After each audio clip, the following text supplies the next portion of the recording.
ABC Listen. Podcasts, radio, news, music and more.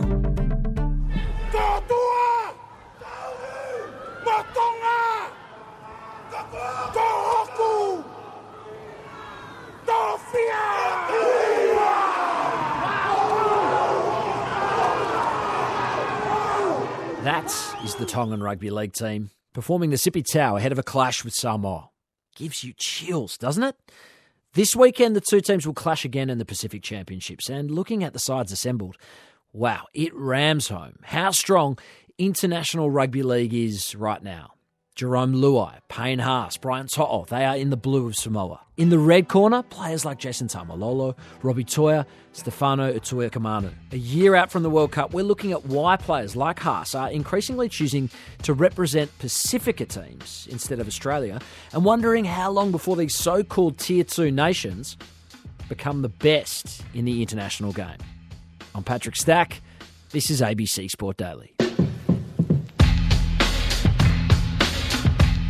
Sam Wykes is a Tongan Australian man. He's played Super Rugby. He's worked in player management across league and union. Dabbled, shall we say, Sammy. He's host of that Pacific Sports Show. Sam, welcome. Oh, it's great to be here. Dabbled is the right word. I helped a couple of young Pacific Islander boys get overseas, and the only way to help them, you had to get accredited, but it's definitely not a space for me. I prefer being in the media space, that's for sure.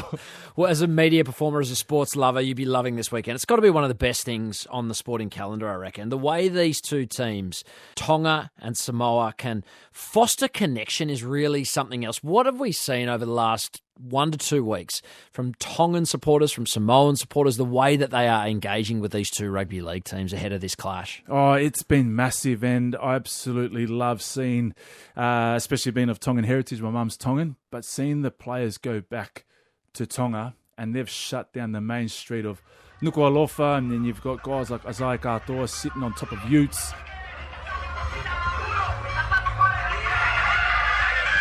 Dimitri Valmonga, he's on the back, sitting there like a king on a throne, and the families are there. It's just something that you would never see in a preparation being here in Australia. So I think it's just been wonderful to see not only Tonga, but you see Samoa with the parades in Brisbane.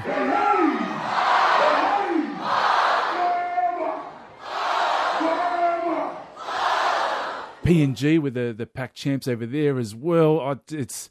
It's the first time I think I've been very excited to see international rugby league, like to be excited for those type of games.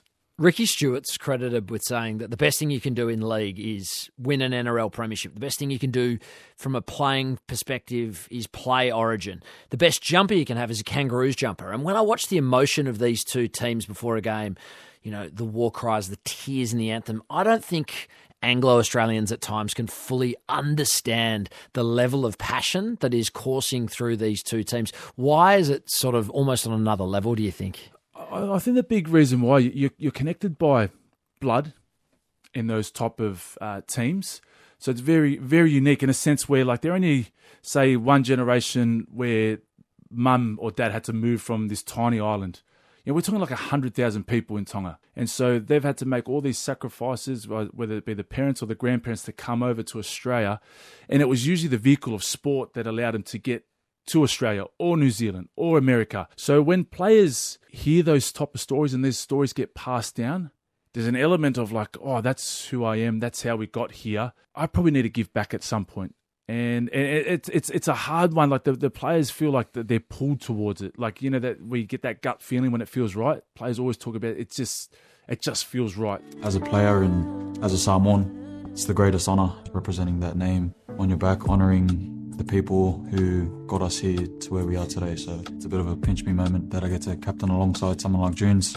He's been a real pioneer for us younger boys, younger generation, to follow in the footsteps of someone like Junes. It's a great honour. And no matter what, that's the decision I'm going to make. And I just believe, that it just pulls them, that connection to their culture is why it means so much to them emotionally. Yeah, that draws me into my next question. We're seeing increasingly players opt to play for their Pasifika nation of heritage rather than the Kangaroos. You know, Tonga's Robbie Toia is an obvious example on the red side of things. Samoa Payne Haas, increasingly a big story, going to play for a Pasifika nation rather than Australia. And he's saying that it's really tied up in the heritage, that sort of sense of community. Absolutely it is. And it takes you back to what it's like to play footy as a kid again. Like the Kangaroos jump up, man, it's still the epitome. Playing New South Wales Origin it's the epitome of sport. And when you prep in those games, you can cut the tension with a knife in there. There's no real time for... You do have a bit of enjoyment, but you're not sitting on the back of a truck. You're not doing the Brian Tot or coming out and doing backflips, dancing in front. You even saw Junior Bowler do the same thing, dancing and singing. So it brings out that inner kid again, and it makes you just feel like this is a bit bigger than just footy. That's why you'll see these players wanting to put their hand up and just represent their families, because it just takes them back to being a kid again. Haas was a really interesting case of a star of the game opting out of the Kangaroo setup to play for Samoa. My grandma's from Laulii and my grandpa's from Sabai, so obviously represent their sides and where they're from, and our last name as well means the world, and my mum's always instilled that into us as kids, so it's a very proud moment, and I just can't wait to put on the blue jersey and represent them. Has that seen any backlash at all, Sam? I think in the build-up to the games, it is when there's no, like when you make your decision and there's time for people to comment on it, and you probably either pick, stick, do whatever, do that. But I reckon if you don't see that as a fan after watching the way that he played for Samoa, the way that those parades have been happening, the way that kids are absolutely idolising their stars on that type of stage, I just believe that there's something wrong with you if you can't understand it from that point of view. But yeah, it's a big statement, and it has to be a testament to Andrew Fifita and Jason Taumalolo when they made that decision back, I think it was 2016 or 2017. At times the conversation I've seen is some people can't wrap their head around the idea of players representing a state, New South Wales, Queensland at origin level, but they're not representing Australia. Like, what do you think when you hear that conversation? The hardest bit is, I think that's what happens in rugby league, where Origin's actually bigger than the international stage. So I just feel like that's the pinnacle of rugby league. So people want to play Origin, and you don't need a passport to play Origin. It's just, in your state, and I feel like we're still trying to get that right now, where Greg Inglis, is he supposed to be playing for New South Wales or Queensland, when he played? So I can understand from a pathway point of view, you play your NRL, you play State of Origin, and then you play Kangaroos. I do understand it from that point of view, but again, while the rules are the way that they are, and you have the freedom, you have the choice, and the reason why it's tier 2 is the fact that Samoa and Tonga don't have a proper pathway in the island, so they're always going to be classed as tier 2. So there's rules for them to be able to do it, and until they change it, I just think just let it be, because otherwise we're going to miss out on what we've seen over the last couple of weeks. And with the World Cup happening in 2026 here in Australia, you want to put bums on seats, man. Now there's 6 contenders ready to probably try and win a World Cup. Yeah, the international game for rugby league has rarely looked stronger. And what you're talking about there is tier 1 versus tier 2 nations. So tier 1 nations, for the listener, we're talking about New Zealand, we're talking about England, we're talking about Australia. Samoa and Tonga, 2 examples of tier 2 nations, which allows those players to represent New South Wales and Queensland, whereas Victor Radley, say, who plays for England, can't do that, just as a way of explanation. As you say, rugby league just looking so strong internationally. And I just wonder, as someone who comes from a bit of a rugby background, how does this change the capacity for the sport to challenge rugby union in nations that are traditionally leaning towards the 15-man code in terms of that race for talent?